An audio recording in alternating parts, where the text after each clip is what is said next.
I might go see Eye in the Sky tonight. That looks pretty good. Eye in the Sky? Good? The only thing that's more laughable than that is Helen Mirren's tired, shop-worn performance. As Colonel Catherine Powell, she makes me want to puke up my Captain Elwood Crunch. See, I didn't know Captain Crunch had a first name. Speaking of food, maybe I'll grab a bite first at this new place, Capo Capo. The kale and cauliflower macaroni and cheese at Capo Capo is the foulest thing I've ever eaten, and I've eaten insect dung. If Colonel Catherine Powell cared about food, ambiance, or service, she'd call in a massive drone strike on this hideous joint and drown anything that was left in a puddle of fetid standing water. Jonathan, where is that voice coming from? Oh, I subscribe to Grim Expectations. It's a voice-activated app that gives you unrealistically bad scenarios for anything you might consider doing. Even if somebody proposed making Tom Brady head of the World Bank, Grim Expectations would still be the dumbest idea of 2016.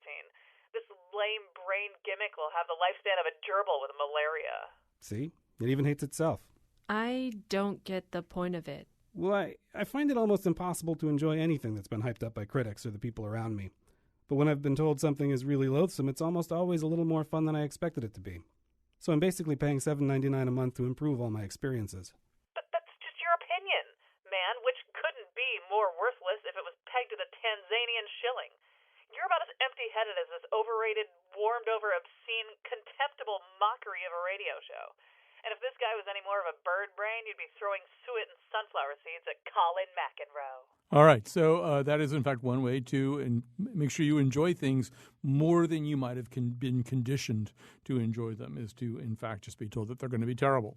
I think we've all had that experience anyway, and we've all had the opposite experience. We'll be discussing that here in the first segment as we talk about the impact of negative reviews and sort of how it kind of resets things and doesn't necessarily have the effect that people think it does, which is that of suppressing box office sales, although maybe it can. Anyway, that's what discussions are for.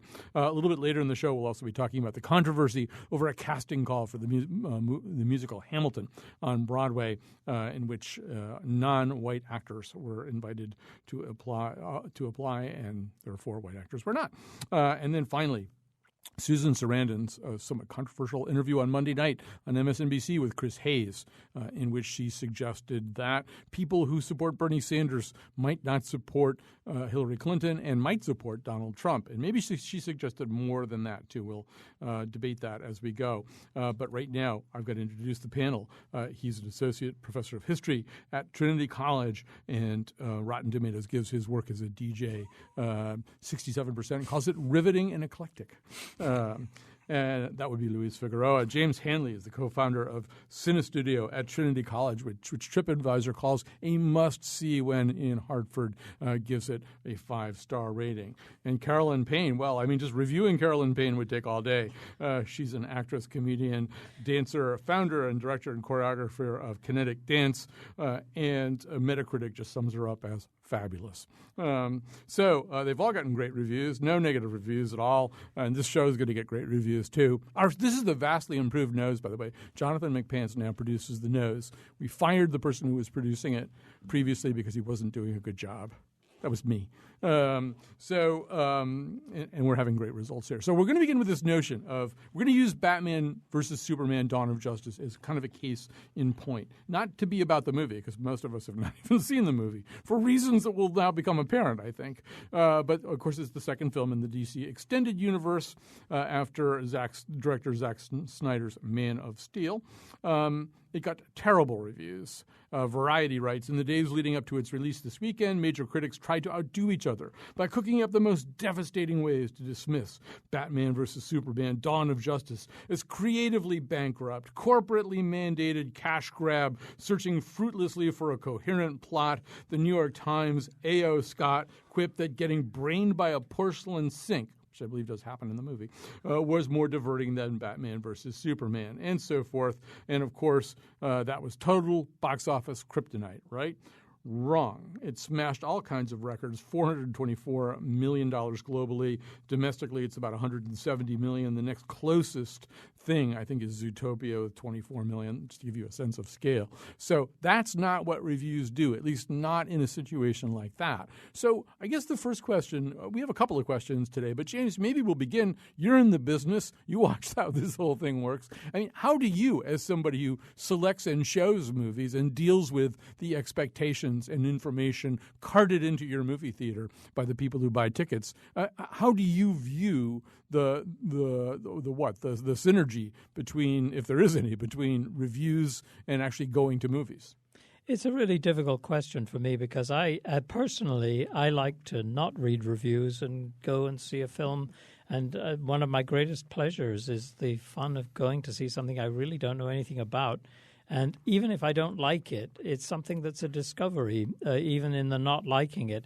I find that over the years I've paid less and less attention to the idea that, I would check on reviews. But, of course, running a theater, then you also have to think that, well, many people do read reviews and they want recommendations. And I can't tell you the number of times when we've had actual phone calls from people who essentially want to be assured, is this a 5-star experience? That, we really are not wasting our time and you really guarantee this, right? Mm-hmm. And I can't and I won't. And I try and get people into the place where they can say, well, explore this and at least come to a theater where it's a good experience. Even if you didn't like the movie, you've actually, not felt that you were having a horrible experience in every way, that the theater itself was a pleasant place to come and meet friends and actually see the film and then make your own judgment.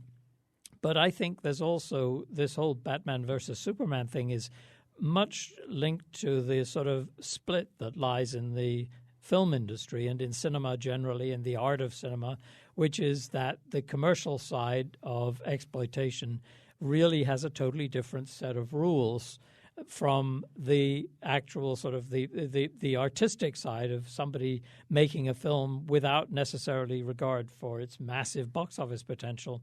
And the problem is that the critical reception in advance doesn't really make that distinction.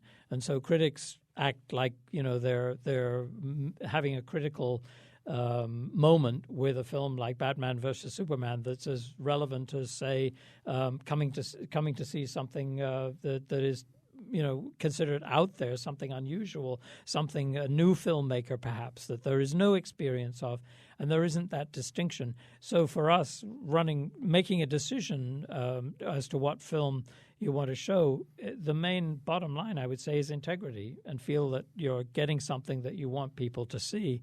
And you might actually encourage the person who is aghast at the thought of Batman and say, well, give this a try if it's a good film. Like The Dark Knight, for example, I convinced a lot of people to see, I think, because they initially thought, no, they never, ever, ever set foot in a theater showing Batman.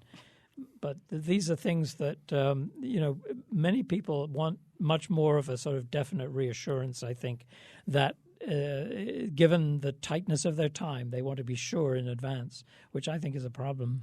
Carolyn was the same way about Knights of Rodin. She just wasn't going to see that. And then she went, she cried.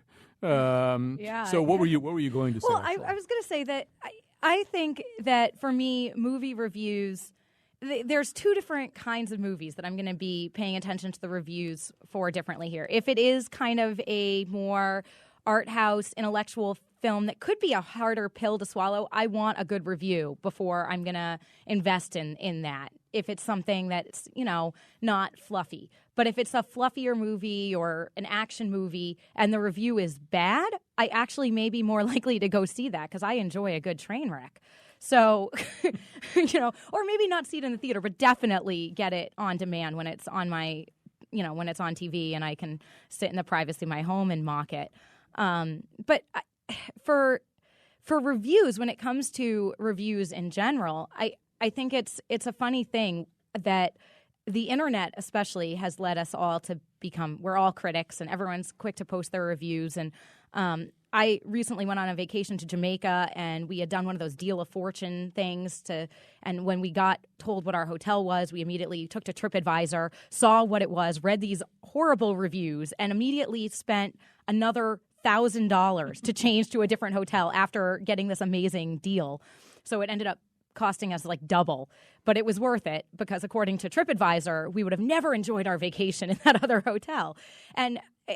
But it was still crazy to me that I let reviews, and these were several bad reviews, but that I let reviews totally dictate that I decided that $1,000 meant nothing and these reviews meant everything. Well, Luis, it seems as though, we kind of have to divide this experience up a little bit, right? Yeah. First of all, for something like a Batman versus Superman movie, there are people who are going to go see it no matter what gets said about it, no matter what happens, no matter what dissuasions are mounted by A.O. Scott or David Edelstein or whoever. They're going to go see that movie. And there are also people, as James who would suggest, who would never go see that movie. You're not going to get Carolyn to go see Knights of Rodanthe or some Nicholas Sparks movie or something like that. That's just not going to happen. So there are people who've already kind of picked their sides for certain kinds of movies. But then the vast majority of movies do lie in this middle ground where we're looking for some kind of guidance or, do I go see this new Sally Field movie? Hello, my name is Doris. Do I wait for it on video? Do I never see it? And I do think there's some place anyway for all these reviews. Yes, and one of the things that happened in, especially I would say like not exactly the beginning of the internet, but more the second half since the invention of the internet.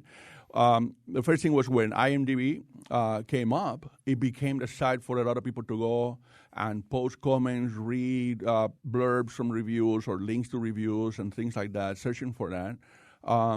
In part because the movie tickets and the things that you buy in the concession store became so expensive. I think one of the reasons why a lot of people became more shy or sort of like had trepidation about going to movies that they would not be sure by someone that they were good is that the cost of going to the movies became so prohibited by so many people, for so many people really in society. Now we have the mobile apps like Flickster, and before that also now we have the Rotten Tomatoes and so on that allow to that. But if here as a historian, if I could just backtrack a little bit and look at a bigger picture, there are a couple of things that I'd like to point out in support to what's been said, expand on this, is that a lot of these franchise films are made not just for the American market, but because they sell far better overseas. And the biggest market in terms of population and so in Asia, and so that is a lot of, I don't have it on my fingertips right now, but a great deal of the main Hollywood studios' income comes from what they make overseas. And overseas action movies are a favorite of many, many crowds by the millions. So that's one thing, but if you think about it too, it goes back to the beginnings of Hollywood or the film industry, where Nickelodeons and early short films, a lot of them were really franchises. The notion that film was not a franchise until recently is also something that I would suggest people re-examine compared to the beliefs that we have now. Personally, I'm totally with James. I do not like to read film reviews. In fact, I do not like to watch the previews. When I go to the cinema, I close my eyes and put my fingers on my ears so I would not even hear, because trailers, James knows this even better than I do, trailers today tell you the whole story. So I hate the trailers too. So there's all kinds of things that are going on here and that happen, James. And sometimes people have gone from maybe or maybe not reading reviews to simply glancing at a score, right? You go on Rotten Tomatoes, you can see the Rotten Tomatoes has made some kind of effort to distill all the reviews that they can find into this numerical precipitate. So if it's and people are busy or they think they're busy, and on Rotten Tomatoes you get not only the critic score but the user score. Batman, the new Batman versus Superman, just to put it in perspective, is I think about a 28% for critics and about a 71% for just general audiences. But so people look at that kind of stuff, and in some ways you can't entirely blame them. Or maybe you can, but well, I think you can actually, because I think that in that case, what has happened now is this business of assurance. If I think of a film like Harold and Maude, for example, that when it came out in the 70s was excoriated by reviewers, and it was thrown out by its own distributor, who was ashamed to be running a film about an 80-year-old woman in love with a teenager, and that this was a horrible, everything that was wrong with the film industry at the time. And we picked it up at Cine Studio and we showed it. And, well, the rest is history. I mean, a lot of art theaters picked it up and it became a huge success. And people came, they had no idea what Harold and Maude was about. All they knew was that some people like us were saying, don't get hung up on this condemnation of this film. It's something different. To me, that's moral condemnation. That wasn't necessarily a critical assessment. Oh, it was a critical assessment too. There was a moral thing behind it. I agree at that time. That was particularly tiresome aspect of it. But there was also the fact that what I'm getting to is the idea that there were a lot of people who were willing to take a chance. A lot of people took a chance on David Lynch, for example. I mean, yes, they came to David Lynch films and they never understood them. They came to Ingmar Bergman films. They came and watched Persona and were riveted, but they didn't know why. And they came out and they were stimulated by something totally unfamiliar that they didn't think had a message, but maybe it did, and maybe they were missing it. And now I think because of the vast number of sources of these numeric ratings, I mean, for heaven's sake, you can when you're picking up any product on the internet, you can go and look at star ratings, people who've written in stuff like that. And I know from my own purchases how incredibly inaccurate those things can be and how they're obvious plants, I mean, now I never trust these things. Let me just bring up a counter-argument, James, and that is this. I mean, life is finite. Life is short. There's a lot of movies out there. There's a lot of everything out there. So we now know, it's almost now a rule, any musician who had a career longer than 10 years will get a biopic. Right now, there's a biopic out about Hank Williams, and there's a biopic out about Miles Davis. Don Cheadle's playing Miles Davis. Tom Hiddleston is playing Hank Williams. The Hank Williams movie is getting terrible reviews, and a really low number on Rotten Tomatoes. The Miles Davis movie, good reviews, good number on Rotten Tomatoes. If my life is short, my time is finite. What's wrong with me looking at that and going, well, I can't see every single movie, but I think I might go see the Miles Davis movie. For me, I would look at that and I'd say, I really want to see both those movies. I really do. I mean, I know I'm a movie fanatic, but I really would. I mean, I would feel when people go crazy to say something is really bad, I agree with Carolyn. That's kind of like a hook to me. Yeah. That's saying, wait a minute, why are they so angry about this movie? Why are they saying it's such a totally useless movie? That maybe there's something there. It makes me curious about stuff, and I think that the idea of somehow going to see stuff, the film industry is such that half of what is produced is purely commercial exploitation. I don't know, roughly half perhaps. But what that means is if you go and see films without critical advanced knowledge or lots of awareness about film, you're going to see some bad movies. You're going to see some pure exploitation. But you also might come up and suddenly see something that really you didn't expect, that was a real discovery. Yeah.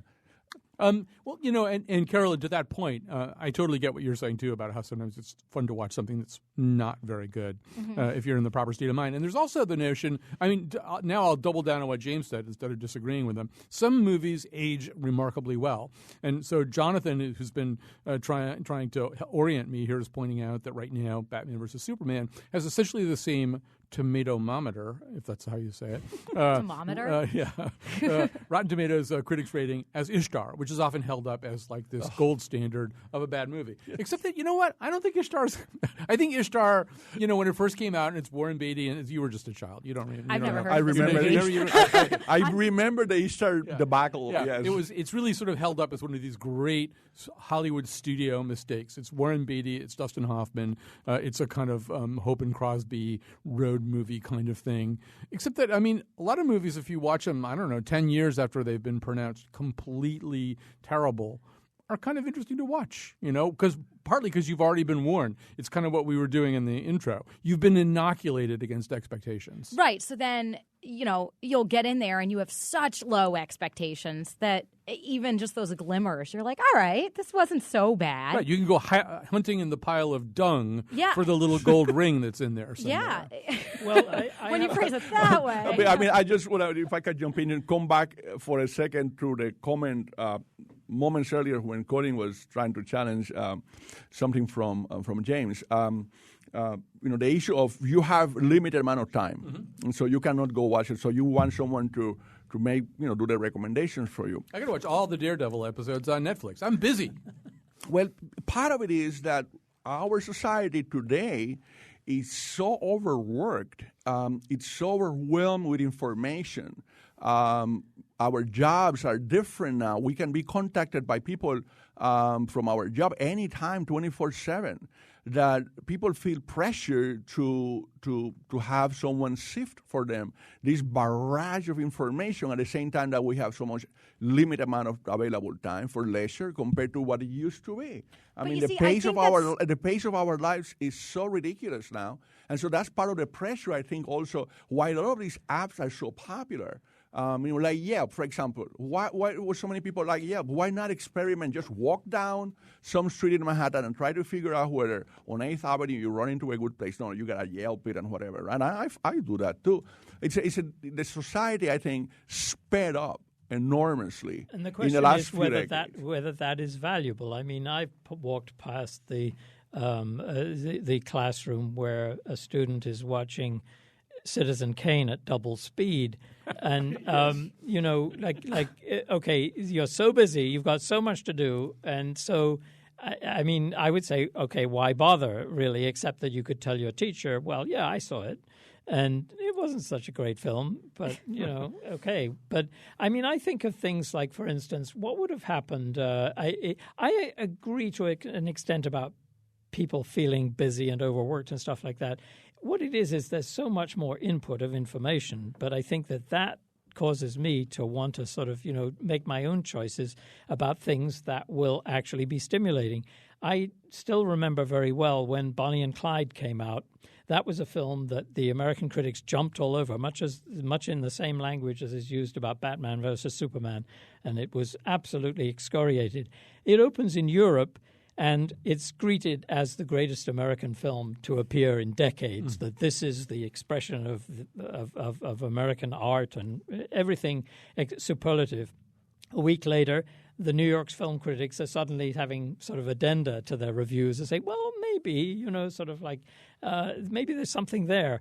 But when I first heard about that film, I wanted to see it, and I wanted to spend the time to see it. And yes, there's lots more stuff to see, and you realize you're not going to see it all. But the question is, how do you make the choice? And you make the choice, I think, by, thinking, well, okay, I'm interested in this filmmaker, or I'm interested in actually how maybe the writer or something like that that's drawing me in. But see, I think we still judge, getting back to what Luis said about choosing with that we're so busy with this time. I think it also comes down to, like, we judge things on Netflix totally differently. Things that you sit around and watch and are willing to invest your time in on Netflix, you would never go to a movie theater. And if you did, you would be ashamed of yourself for spending the money and the time to do that. But Netflix, we don't, hardly anyone ever is like, oh, well, this has 4 stars on Netflix, I'm going to watch it. Oh, no, I do that. Really? I do that, yeah. Hey, before we run out of time here, we have 2 more topics to get to, and there's a corollary to this topic. And so, Carolyn, because you're the person who brought this up, you can introduce it sort of. But I will say, speaking of big box office, 20.7 million people have now watched a video of Ben Affleck and Henry Cavill, the 2 stars of this movie we're talking about, on one stop of this mammoth press tour they were doing. And an interview, whom you can't see, asked them about the really, really bad reviews. Henry Cavill, the guy playing Superman, launches into a defense of the franchise. Meanwhile, the camera begins to zoom slowly in on Ben Affleck, who looks so sad, while Simon and Garfunkel's The Sounds of Silence play. If you haven't watched this video and you're not a terribly nice person, you should watch it because you'll really enjoy it. It's incredibly mean. But first of all, maybe you could talk about the power of the meme, and then we could talk also very quickly about why would Ben Affleck be so sad? Why is he so? Don't be sad, Ben Affleck. I saw true self-loathing sadness in his eyes in this video, and I loved it. Ben Affleck checked out. Henry, he's there trying to explain why everyone should see this, and meanwhile, Ben Affleck just is done. And I think it was the Huffington Post defined this as the exact moment that Ben Affleck realized his movie sucked too. It's a companion to Chris Christie's stare when he's looking at Donald Trump. At that, it's like the two great sort of Edvard Munch moments so far of 2016. We've already had them. But so James, there's really, from the point of view of the industry, which you study quite carefully, there's a reason for all this. I mean, he's not just thinking I made a crappy movie. It's more than that. That's right, and the parallel with Chris Christie continues because it's a question of what you want. It's like what do you also want? And essentially, if you're Ben Affleck and you want to do other things which other people don't want to pay for, then you have to accept that if you've got this offer to be paid all of this money to be in a movie that you don't particularly care for or you think is just a throwaway franchise, you are getting something out of it. And so he's going to be able to make money that he puts into something else. And so he's willing to do that. And I think that having to go on these press tours is an uncomfortable reminder for people in that sort of situation. And it's a direct parallel with Chris Christie that the price of doing this was appearing on TV and being identified and actually having to eat it. Well, because there is a disadvantage in that situation from someone who has to do the horse trading publicly, a politician or an actor, a singer, whatever, musician, from people who are behind the camera in filmmaking. Right. Well, for example, John Sayles, who, I admire. You brought it to Cine Studio a couple of years ago, like 4 years ago, for D'Amigo. John Sayles does his films. A lot of the films that he makes, he finances because behind the scenes, he is a script doctor. Right. And he has massaged a lot of films in Hollywood that he would never want to be associated with. Right. And he has confessed that. We sort of need to wrap up this segment here just so we'll have time for Hamilton and for Susan Sarandon.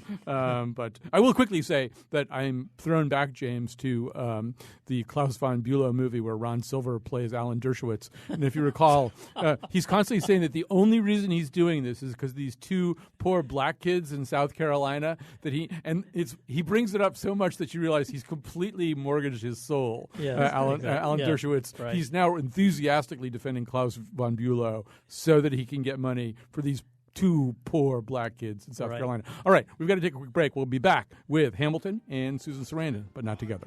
Reversal of fortune. Faster than you. No, you can't. Yes, I can. No, you can't. Yes, I can. No, you can't. Yes, I can. Yes, I can. Wow, Batman, you really can drop those villains. Oh, thanks, Soups. Now watch me drop the beat. I may not live to see our glory. I may not live to see our glory. But I will gladly join the fight. But I will gladly join their fight. And when our children tell our story. And when our children tell our story. They'll tell the story of tonight. Let's have another round tonight. Let's have another round tonight. Let's have another round tonight. Raise a glass to freedom. That, as you may be able to guess, is from the hit musical Hamilton. We've been talking about bad reviews and good box office. Well, Hamilton has good reviews, ecstatic reviews. You couldn't get better reviews, and you couldn't get better box office either. It's almost impossible to get a ticket. So what could possibly go wrong? This is the most incredible success story in popular culture in America over the last 2 years. By far, well, guess what? A casting call seeking, quote, non-white men and women went out for auditions for the show. The show is going to need to replace some of its actors, presumably heading into the summer and out. That's when people often leave and go on to other projects. Plus, they're going to have to take the show. They're going to want to take the show on the road or develop a Chicago version or something. So they need new people. They asked for non-white men and women. And Carolyn, you're somebody who, because of your career, pays a lot of attention to this and to the chatter that goes on. Maybe you can give us kind of a sense of what the chatter has been like. Well, I became aware of this casting notice because people started posting about it. I have obviously a lot of actor friends who were posting when this kind of people had taken to Twitter to say, how dare they call in non-whites only? And I started laughing because there are castings every day are calling for specific things. Like I go through hundreds of casting notices a day and look at them, and they want a brunette, they want somebody tall, they want somebody who's a real runner, they want, they're all specific, and that is the prerogative of casting. And for this show, which has offered so many jobs to actors, to diverse actors, because yes, there are less jobs out there for diverse actors, there are less jobs for women, and this show has offered amazing opportunities, and then now they're being taken down because they were calling specifically for non-white actors when there are castings that say all roles are for Caucasians, and that this is the one. So I think that it's the right battle, but it's the wrong one to set it off from, in my opinion. Well, today I will do something that I don't think I have ever done either in public or in private. Are you going to sing? I'm going to endorse an editorial from the New York Post, of all places, where they said about this, and I'm just going to read a couple of sentences. First, not everything is race neutral, especially when you are upending how people look at race, which is the purpose of the show.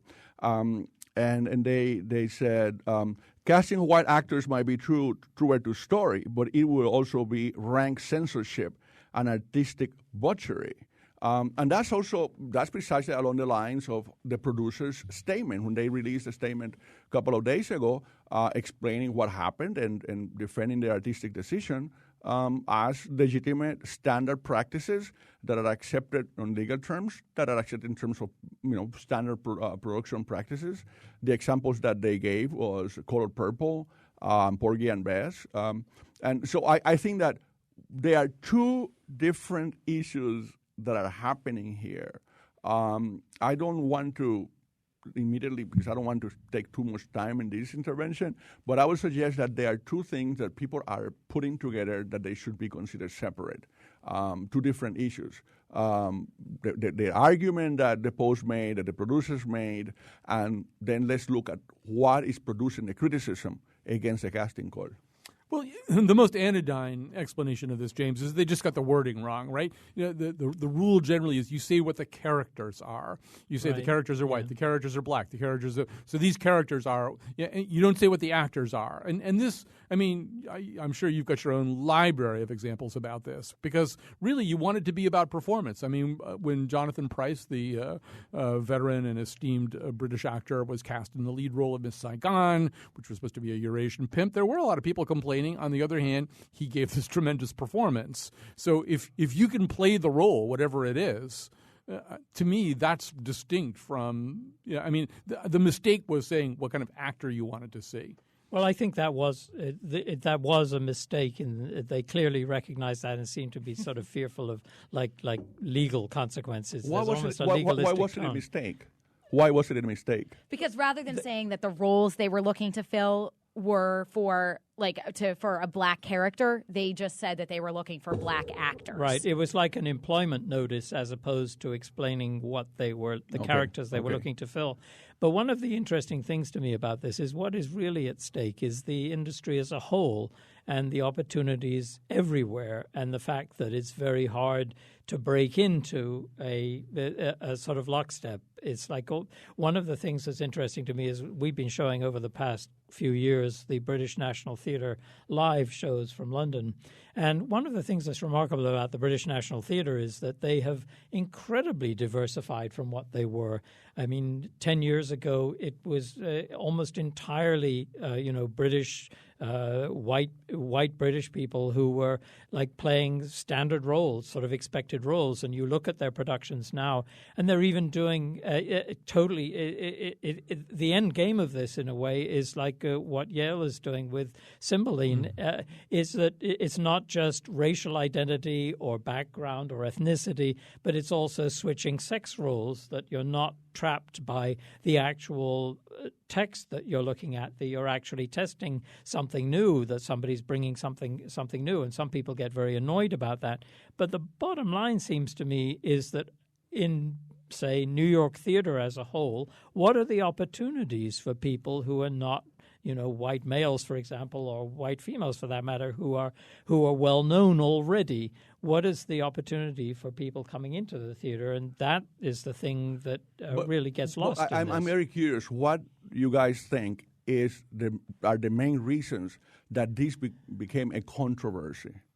What is the source of the criticism? Or is it that the wording of the casting call was wrong because they should have said it's to play these characters as opposed to looking for these actors? Mm-hmm. Or was there something else besides that technical way, the issue of how the casting call wording went out? I think that is what it is. That's exactly what it is. And first of all, just a second what James is saying, Yale rep is doing this with Cymbeline right now where the king is being played as a woman. Darko Treshnik just did it in Hartford where Juliet and Lord Capulet were African American, and it was sort of not commented on, and Darko also refuses to suggest that it has anything to do with the subtext of what's going on. But so people make all kinds of choices. But I think it's important to separate performance from character. For the role that Jeffrey Tambor plays, I keep bringing this up on Transparent, it's a transgendered person, right? It's which Jeffrey Tambor is not. But his performance is spectacular. I mean, I think there's a problem with the math. I was downtown in New York last Saturday. I saw 2 plays, 8 characters in total. Only one of them was a person of color. I suppose there's another one, maybe. I don't think so, though. So, and that's kind of the way the math goes. About 80% of the roles on Broadway and even at major downtown theaters are white. And so, that's got to be fixed. That's got to be addressed. But this is a show that is really does offer lots of diversity. Right. So that's why it was almost laughable to me that this became the one that was triggering this conversation, which, like I said, is something that needs to be talked about. But this was not the one, especially when you have, like they were doing castings for Bright Star, Steve Martin's musical, and it clearly stated all roles are for Caucasians. Mm-hmm. And that didn't trigger when that... Well, all roles are Caucasians. I think that's what they said. Right, yes. I'm bothered by this. Trying to explain it fundamentally just within the narrow context of the casting call and the actors and who can do this performance and whatever. That's great. I'm not saying that that's not important, but I think we should put it in a bigger context. Okay? Look, one of my favorite books, with one of my favorite titles ever for a book, was a book that came at the end of the 90s by this American Studies scholar, Job Litzitz. And the title of the book is The Possessive Investment in Whiteness. And so I think that it's along those lines. It's this notion when there's certain people, well, in this society, that happens to be. In other societies, there are other people who are possessing an investment in the privilege that they have. I could give you examples from other places that there are other situations. This one here is this particular reason that when some people, quite a few, they see so-called minorities, so-called people of color, or whatever we might want to say, occupying positions of power in which they can determine policy or decisions like this and so on, and they have become successful, not just as a performer, but as an impresario, because that's what Lin-Manuel Miranda is as well. Then people find, and people say, oh, they are discriminating against those. There is reverse discrimination.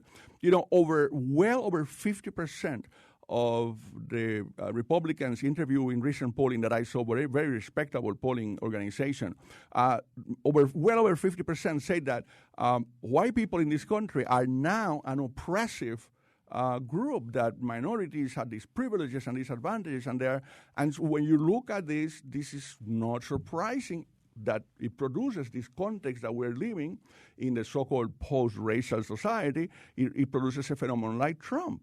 And so I think that is a bigger situation. We do need to wrap this up just so we can finish up our final topic here. Our final topic being Susan Sarandon's appearance on Monday night on MSNBC's Chris Hayes show. Susan Sarandon is a big-time Bernie Sanders supporter. She's been touring the country on behalf of Bernie Sanders. We're going to play you just a little bit of the interview between Sarandon and Chris Hayes. In certain quarters, there's growing concern that the folks that are into Bernie Sanders have come to despise Hillary Clinton or reject Hillary Clinton, and that should she be the nominee, which is as yet undetermined, they will walk away.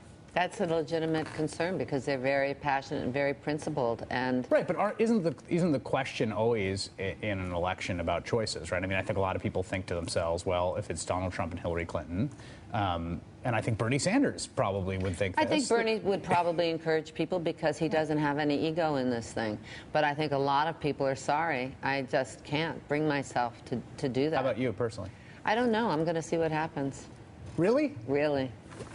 I cannot believe that as you're watching the rise, well, you know, Donald some Trump people feel Donald Trump will bring the revolution immediately. If he gets in, then things will really, you know. Oh, you're saying the Leninist model of heighten the contradictions? Yeah. Some people feel that. Don't you think that's dangerous? I think that what's going on now, if you think that it's pragmatic to shore up the status quo right now, then you're not in touch with the status quo. The status quo is not working, and I think it's dangerous to think that we can continue the way we are with a militarized police force, with privatized prisons, with the death penalty, with a low minimum wage, with threats to women's rights, and think that you can't do something huge to turn that around because the country is not in good shape.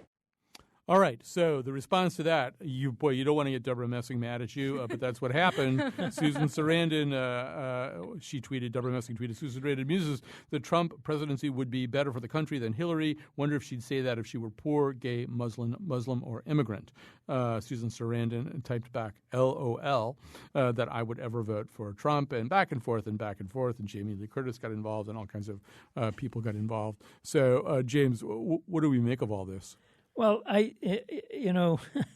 am really sort of horrified by some of the sort of things that are happening now, the North Carolina in particular, and the incredible sort of legitimization of the most obnoxious, violent, and pernicious elements that somehow are being given legitimacy. And I think that to throw around the idea that somehow people who are Bernie Sanders supporters, for example, would actually switch to Trump. I mean, I think of things. I sort of have a very sort of visceral sense of fear about a lot of things that, okay, so as a gay man, I'm really excited that the Supreme Court ruled that, I could marry my husband, that this would be, a sort of like an equality of sorts. But there's also all of this incredible volcanic anger about that very thing out there. And there are actually people running as candidates who are actually setting gasoline on this fire and using it as levers to get into power.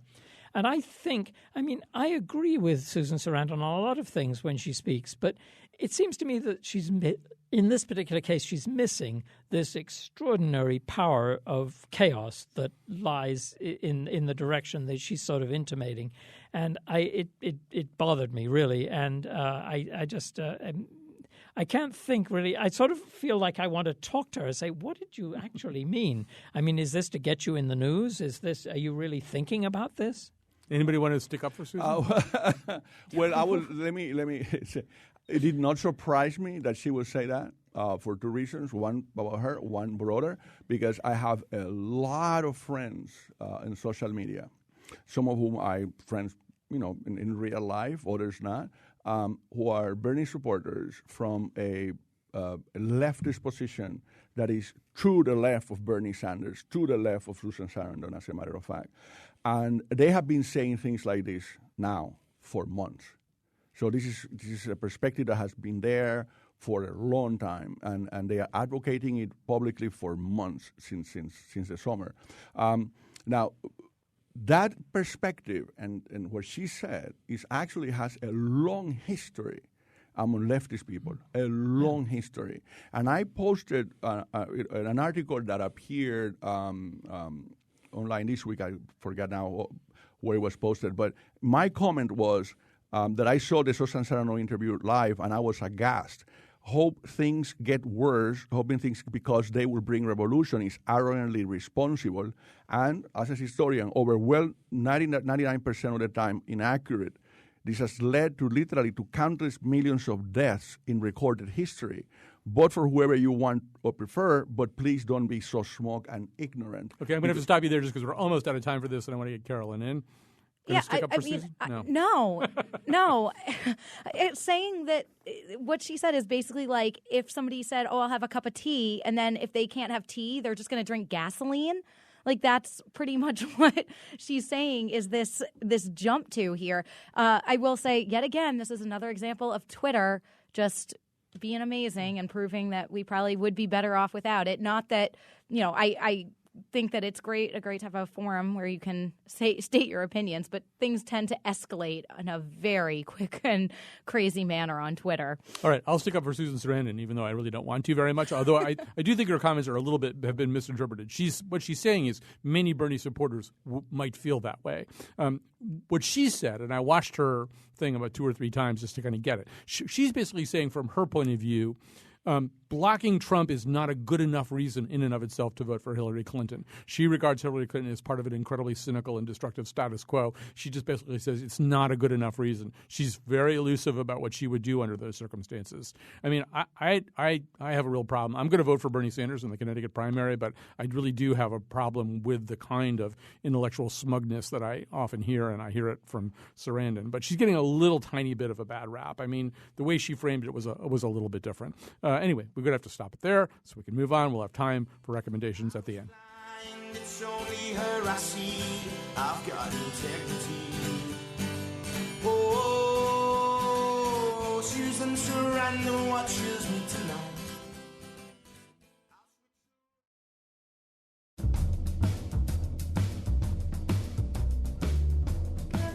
Somebody should make a movie called Rotten Tomatoes just to see what its Rotten Tomatoes rating is. Today's show was produced by Jonathan McNichol and me, Kyone Wolfe. Our intern is Benjamin Esty. The part of Bill Curry was played by Deborah Messing.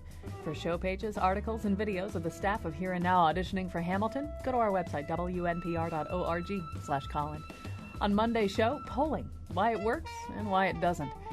And now, back to Colin. All right, we've just got a few minutes here for recommendations. Carolyn Payne, what will you recommend? All right, I am going to endorse myself. I'm doing stand-up tomorrow night at the Hardcore Comedy Show. It's out in Torrington at Hardcore Cupcakes.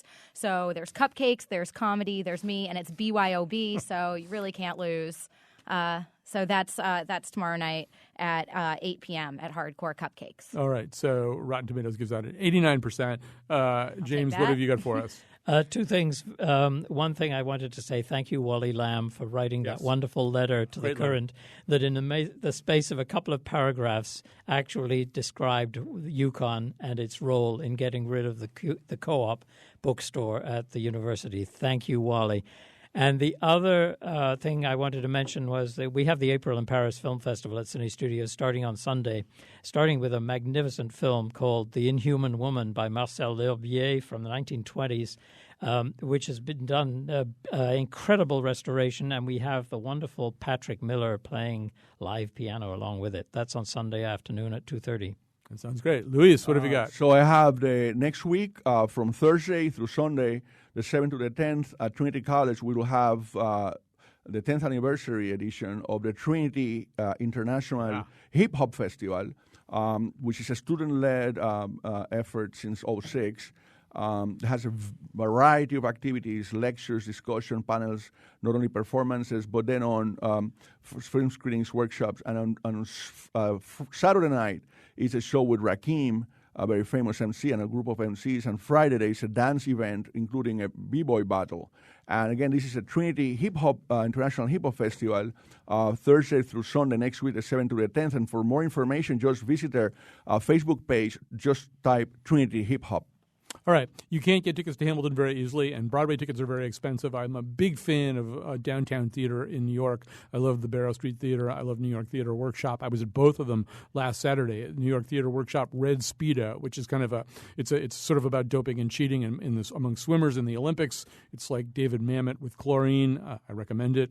I saw The Effect at Barrow Street, which is about people in a kind of a Prozac test trial. They're both worth seeing and a lot cheaper than what you'd see on Broadway. Broadway. I also do want to encourage you to come out on Wednesday night to Watkinson School this coming Wednesday. We're going to have a conversation about public investment in sports, whether it's the Whalers or the New England Patriots or the Hartford Yard Goats. What do we get for our public investment? When is it worth it? What does it do for cities? How much of a population's capital should go in to perking up its civic life by investing in sports? We have great panelists. So, I mean, we have like the ideal perfect panel that I wanted to get. So it's at 7 o'clock. You can even come to a dinner beforehand. You have to tell Watkinson that you're coming. Go to watkinson.org, look for the freshly squeezed logo, and find out more.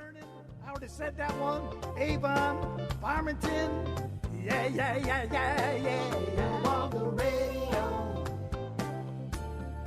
See you on the radio. On the radio, baby. You and me talking, laughing down on college back and roll. This Hamilton casting call business is so frustrating. It also may explain why I didn't get a call back for the role of Suge Knight in Straight Outta Compton.